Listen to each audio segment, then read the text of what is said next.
Olá a todos, espero que estejam todos bem.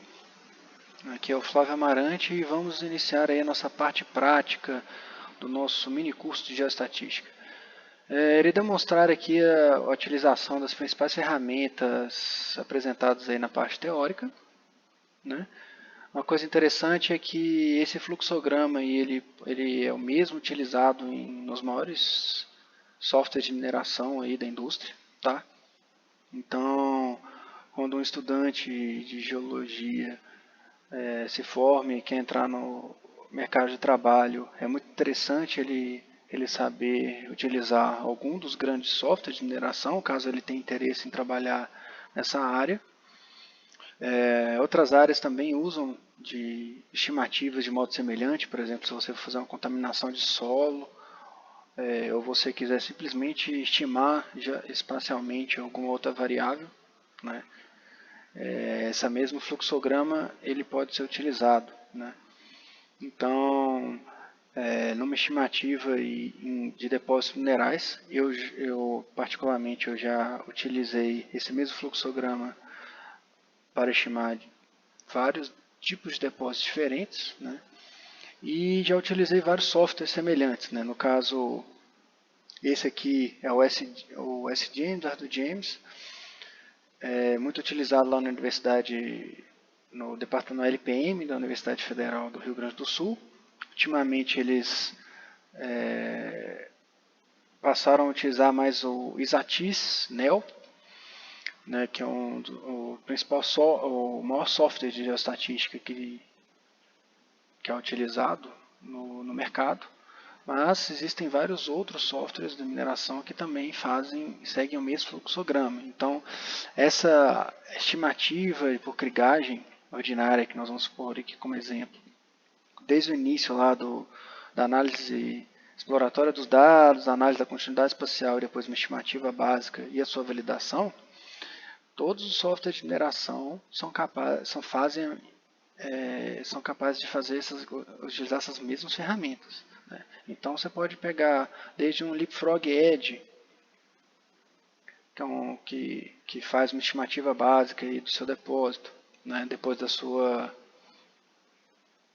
seu modelamento, ou utilizar softwares como Surpac, Vulkan, Datamine, dentre outros. Todos eles têm neles são comuns essas ferramentas, tá? Basta você aprender como acessá-las em cada software e você vai poder seguir esse mesmo fluxograma básico para realizar a sua estimativa do seu depósito. No caso específico, normalmente, na hora que nós ao estimar um depósito mineral, é uma etapa posterior ao modelamento, né? Nós iremos fazer aqui um exemplo utilizando o banco de dados Walker Lake, que é um banco de dados de topografia gerado na região do Walker Lake, no estado de Nevada, nos Estados Unidos. Ele é um banco de dados disponibilizado aí pelo Isaias Srivastava no seu livro, clássico de geoestatística, que está aí nas referências lá da parte teórica. Vocês podem ter acesso. Esse é um banco de dados facilmente encontrado na internet, tá? Então, como ele se trata de uma região, essa região inteira a gente vai considerar como se fosse o nosso domínio estacionário e vai considerar como se toda a região fosse o mesmo domínio, para o nosso exemplo. Então, ao iniciar, como em qualquer banco de dados, né, qualquer software de mineração ou qualquer software para análise de geoestatística, a primeira coisa que você tem que ter é um conhecimento do seu banco de dados, né? Então eu vou começar aqui abrindo o meu banco de dados, o Walker. E eu vou carregar pontos. Então normalmente a gente abre em um outro software de ajuda para análise de banco de dados, seja um Note++, um Excel, né, da vida. Você primeiro dá uma olhada no seu banco de dados, como é que ele como é que estão as informações dispostas, né? No caso aqui, nesse banco de dados, ele foi preparado aí no padrão ASCII2, né, que nós temos aqui o nome do banco de dados com a quantidade de variáveis e as variáveis dispostas nessa primeira coluna, até que você começa as colunas com os dados em si, né? Então nós temos aqui, por exemplo, 6 variáveis, por exemplo, x e y na segunda e terceira coluna, segunda e terceira coluna x e y. É um dado de coleta em planta, então nós não temos a variável em z. Em bancos de dados de furos de sondagem, que é muito comum na mineração, você não vai ter apenas a entrada de uma planilha, né? Normalmente nós temos ao menos 3 planilhas. Nós temos a planilha do core, que é o colar dos seus furos, né? Que é a disposição espacial dos seus furos, normalmente a data de execução e o tipo de metodologia, se é diamantada, se é uma circulação reversa e por aí vai. Nós temos o survey, que é a inclinação do seu furo, né? E qual foi a direção que ele tomou, geralmente com sua direção e seu azimuth e com a profundidade do seu furo, e a profundidade de se ele foi logado, cada profundidade do seu desvio, e a sua tabela ASCII, né, que você vai ter ali a sua tabela com o nome das suas amostras, o from e to, né, de onde até onde você coletou essa amostra, esse furo, e as análises químicas, né. Além disso, muitos bancos de dados, né, da indústria mineral também temos aí 2 ou mais tabelas extras, né, que seriam as tabelas de densidade da coletada desses furos e principalmente as tabelas de litologia, né, e de intemperismo, né, que é muito comum para alguns depósitos. Essa tabela é muito importante para você ter os perfis, né, de intemperismo. Então, a primeira coisa, antes de você começar qualquer análise, é você entender aí o seu banco de dados e quais as características dele, né? Então, no nosso caso aqui, voltando para o nosso estudo de caso, nós temos aí o Walker. No caso aqui, eu vou dar um nome para o banco de dados, muito comum também. Eu vou chamar de dataset Walker. E eu sei que, como eu analisei antes, que as coordenadas x e y estão nas colunas 2 e 3. Tá? Não temos a coordenada z, porque nós estamos trabalhando com apenas em planta. E o meu valor da minha variável nula é menos 99. Existem softwares de mineração, para vocês estarem cientes, que eles têm valores nulos específicos. Então, se você não entrar com valor nulo, ele vai entender como valores negativos. Então, se eu não entrasse aqui como meu valor nulo menos 99, na hora de eu fazer a minha análise estatística ou fazer qualquer uso desse banco de dados, esse menos 99 ele ia ser considerado na conta. Então, imagina eu tirar uma média utilizando um valor tão negativo, né? Qualquer teor ou qualquer análise que você fizer disso, ela vai ficar totalmente fora da realidade. Essa parte de falar qual coluna é o que e onde estão localizados seus dados, onde estão suas variáveis, também é muito comum. E cada software trabalha na construção do seu banco de dados geológico de forma diferente. Então, nós temos aqui, carreguei o banco de dados, né? Na variável V, uma variável qualquer, poderia ser cobre, níquel, ouro.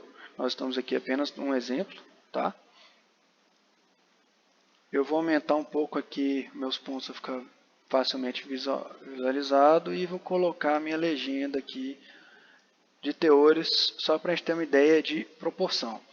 Então, nessa escala de cor que está disposta aqui, nós temos os baixos teores em cores frias, né, azuladas aqui, tendendo a altos teores nas cores quentes. Tá? Então, a primeira análise que nós vamos fazer é uma análise visual do banco de dados, da disposição das nossas amostras. Nós temos aí um banco de dados que nós temos uma concentração de análises em umas certas regiões que apresentaram teores mais elevados, né? E nós temos aqui uma concentração dos maiores teores em uma certa região, certo? Podemos ver também que nós temos aí a nossa, né, como foi dito antes, nossa amostragem preferencial, principalmente nessas regiões com altos teores. Então, vamos dar uma olhada nas outras variáveis. Nós temos a variável U, também a variável contínua, e que ela não foi totalmente analisada em todas as regiões. Isso indica que nós tivemos aí mais de uma campanha de amostragem, o que é muito comum em vários depósitos minerais que são mais antigos. Então, por exemplo, num depósito de ouro que você não analisava o enxofre e passou -se a analisar alguns anos depois que se iniciou a extração daquele commodity. Então você passa a ter regiões na mina que você vai ter a análise de enxofre e sendo que o ouro é amostrado em toda a região, como por exemplo. Isso é muito comum em bancos de dados geológicos também. E nós temos aqui também uma terceira variável, que é uma variável categórica. Apesar da escala estar contínua, ela é uma variável que ela apresenta apenas valores de 2 e 1. O que denota, por exemplo, no banco de dados seria um exemplo de uma variável de litologia. Você tem variando apenas entre valores discretos. Você não tem variáveis contínuas, você tem apenas, no caso aqui, o teor de 2, o valor de 2 e o valor de 1. Certo? Então, podemos começar aí nosso EDA. Então, a primeira análise feita, antes de qualquer coisa, é você gerar a primeira estatística básica dos seus dados e você analisar como eles estão distribuídos, a sua distribuição. Podemos ver aí que essa variável V, ela tem aí 470 amostras coletadas, né? Seus valores aí estão variando de 0 a 1528. Temos aí uma média aí de 433 e uma variância de 89.900, mais ou menos. Tá? Nós temos aí uma simetria positiva desses dados, o que indica aí uma prevalência aí de baixos teores, a média de teores, né? No caso aqui, porque ela não tem uma simetria positiva muito forte. Tá? Podemos verificar aí a nossa simetria positiva aí com a nossa média maior que a nossa mediana, né? Aqui no caso disposto, nós temos aí nosso sumário estatístico na base inferior e podemos também analisar esse mesmo histograma aí com o histograma acumulado, né? Que seria o aumento da frequência dos teores sendo acumulados até você chegar na frequência de 100% aí, tá? Os dois aqui para a gente enxergar. Temos aí possíveis poucos valores altos, né? Talvez não é o caso de valores extremos. No caso de serem enxergados valores extremos, seria necessário fazer uma análise de capping, né? E depois comparar, né, estatisticamente, através tanto de histogramas quanto do sumário estatístico aqui, comparar como que ficou esses dados depois do capping. A mesma coisa é necessário você comparar caso você faça a compósita, né, que é muito comum na indústria mineral. A compósita é você regularizar suas amostras, é você pegar todos os suas análises que você fez no laboratório, dos seus furos de sondagem e trazer eles para a mesma base. O que seria isso? Você considerar que todas as suas amostras foram feitas, por exemplo, de metro a metro.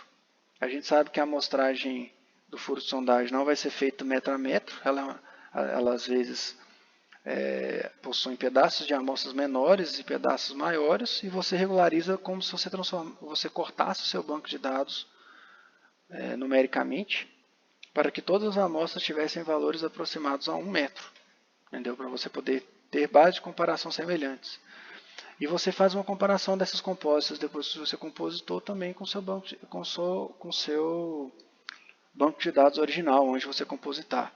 Então, tudo que você for modificando no seu banco de dados, seja você fazer uma compósita ou você aplicar um capping, você tem que necessariamente comparar com o seu banco de dados original para você ver o impacto que isso teve. Muitas vezes, se você, por exemplo, aplicou um capping e ele impactou muito na sua média e você teve uma diferença de média, uma queda aí de mais de 30%, 40%, é necessário você rever o seu estudo de capping, né, para você ver o porquê que você teve tantos valores extremos e por que você cortou tanto assim para cair sua média. Né? Então, como nós vimos aí, essa análise univariada, são comparados cada uma das variáveis independentemente. Temos aí a segunda variável, que apresenta um valor anômalo, ela tem muito menos amostras, né? Ela tem 275 amostras em comparação com a outra variável. E nós temos aí nossa variável categórica, que seria como se fosse a litologia, né? Que nós temos apenas 2 valores para essa variável. Podemos então passar para a nossa análise bivariada, comparando as variáveis entre si. Eu vou comparar então a minha variável secundária e a minha variável primária. Aqui no caso também poderia comparar variáveis, outros tipos de variáveis, né? Mas para que essa comparação do qqplot, né, que vão ser a comparação dos meus quantis, seja feita, eu preciso que elas tenham sido amostradas na mesma região. Então, eu só consigo avaliar pelo qqplot ou scatterplot amostras que estão colocadas, ou seja, que elas duas estão avaliadas no mesmo lugar. Né? Então aqui nós vamos, a análise seria a tendência de correlação dessas amostras com o aumento dos teores, dos teores dos quantis. E a análise mais comum, né, de bivariadas é o nosso scatterplot, que ele permite a gente ter a correlação linear entre duas variáveis. Eu vou inverter elas aqui, né? E vou colocar nossa reta de regressão linear, né? Que a reta da equação que descreve a correlação entre essas duas variáveis. Né? Então, podemos ver aqui nossa correlação linear, nossa correlação coeficiente de correlação mediano, né? E ele está comparando aí em x aqui a nossa variável v e y a nossa variável u. Podemos ver aí que ela tem uma correlação positiva, né, apesar de ser uma positiva mediana, e que quando os teores da variável v estão aumentando, os teores da variável u também irão aumentar.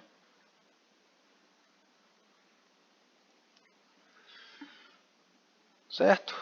A próxima análise que nós vamos fazer é comparar, ver como que vai ser a nossa média, considerando que a gente tem um agrupamento espacial. Então, nós vamos trabalhar agora com o nosso desagrupamento espacial. Certo? Nós iremos fazer esse desagrupamento espacial pela metodologia do vizinho mais próximo, que é eu estimar as regiões que eu não conheço, dar o peso das amostras de acordo com a área de influência dessa amostra, certo? Para isso, nesse caso, nesse software, eu vou criar um grid, né? Então eu vou criar um grid que, como se fosse no caso em 3 dimensões, seria um modelo de blocos. Então eu vou criar um grid 5x5. Eu conheço a distribuição espacial, então quando você tem seu banco de dados, você conhece os máximos e mínimos das suas variáveis x e y. Você pode abrir o seu banco de dados e pegar aí o máximo e mínimo de cada furo de sondagem e você sabe aí qual que é a distância, né, do seu para o seu banco de dados. Além disso, você sabe a distância amostral. Uma prática comum, né, na hora de se criar, escolher o grid ou o tamanho do seu modelo de blocos, é você utilizar aí 1/4 da sua malha, né, de amostragem. Tá? No meu caso aqui, eu já sei quantos blocos que eu vou criar. Vou criar um modelo de blocos de 5x5. Então, eu criei um grid, certo? Para essa região.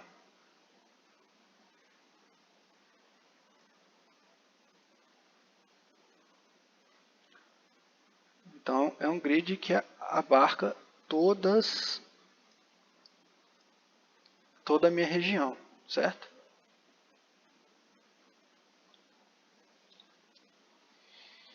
Então tá, e nesse grid eu vou calcular a área de influência aí fazer o vizinho mais próximo, né, para eu poder dar o peso para cada um e eu conseguir a minha média desagrupada dos meus dados.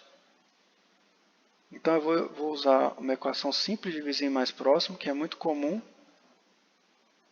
e a maioria dos softwares possuem, de mineração. Vou chamar aqui NN, ou seja, nearest neighbor, ou vizinho mais próximo da minha variável V. Vou chamar o meu banco de dados, a minha variável V. E nesse caso aqui de exemplo, eu quero pegar a distância de todas as amostras. Então, se eu pegar aqui, ó, a distância maior entre as amostras estão regularmente espaçadas, eu tenho aqui 10, 15, 20, 25 metros. Como eu quero pegar tudo, eu vou colocar uma coisa acima de 25. Vou pôr aqui um range de 50 metros, em duas direções. Terceira direção não vai fazer diferença, já que eu estou fazendo em planta. Além disso, eu não vou for nenhuma rotação. Eu acho que ele já fez. Ele fez aí no meu desagrupamento, que vamos só enxergar como é que ficou. E ele